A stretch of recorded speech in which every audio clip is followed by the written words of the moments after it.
Have you ever thought about where our tendency to have a bias action or need to just get things done gets in the way of creating an authentic space for people to contribute, to speak up, to give their best, to move a project or initiative forward, and to ultimately have psychological safety?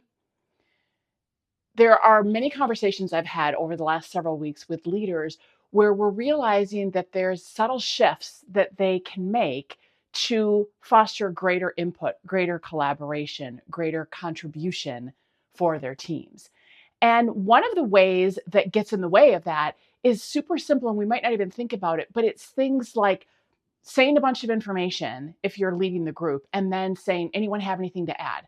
Or anyone have a contrary opinion? Or saying, correct me if I'm wrong, but.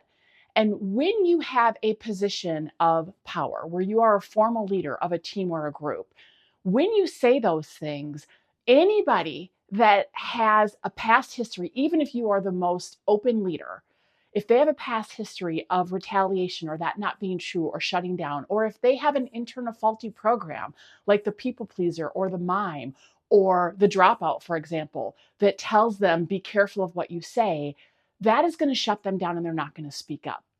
And as I've been coaching leaders that have a tendency to do this or saying things like, right, when we have that tendency to fill in the space with right, we're basically trying to say, I'm right, you agree with me. And it, again, shuts things down. People aren't going to say, well, no, actually, not so much.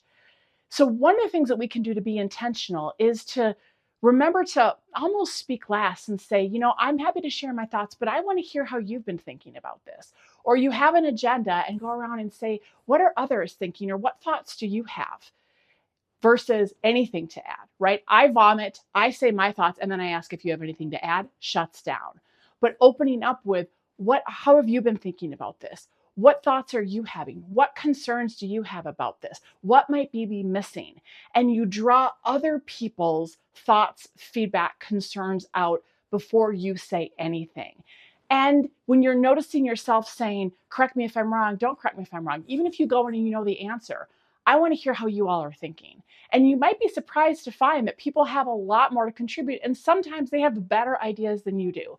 So I know this might seem like common sense, but I am telling you, it has been showing up a lot. So here's an opportunity to bring it forward. And that is my invitation, my challenge for you this week is to notice where you might unintentionally be shutting down contribution and instead intentionally invite it.